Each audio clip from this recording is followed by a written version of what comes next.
Samantala sa kaugnay naman na balita, nilinaw naman ni Presidential Advisor on the Peace Process, Teresita Deles, na pamahalaan ng Pilipinas ang humingi ng tulong sa Indonesia para mapayapang matapos ang sitwasyon sa Zamboanga City.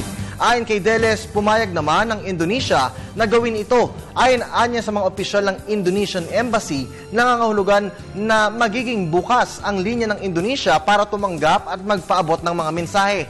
Ang magkabilang panig ng pamahalaan ng Pilipinas at ng MNLF. Pero nilinaw anya ng embahada na hindi magiging papel ang simulan ng anumang tawag sa magkabilang panig. Ayon pa kay Deles, ipinaabot ng Government Peace Panel sa Indonesia at sa buong Organization of Islamic Cooperation Peace Committee ang panawagan na tumulong na resolbahin ang sitwasyon sa Zamboanga. Wala anya sa 8 mga bansa mula sa OIC ang nag-alok ng panukala para dito. Napag-alaman din ni Deles na ilang beses nakatanggap ng mensahe ang Indonesia mula sa grupo ni Nur Miswari.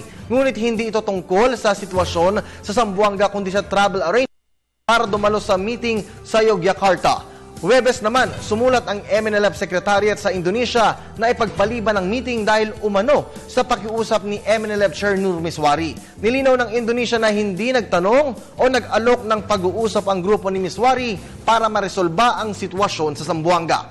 Magugunitang noong 3 araw ng kaguluhan sa Zamboanga City, nanawagan ng MNLF na mamagitan sa standoff ang international community.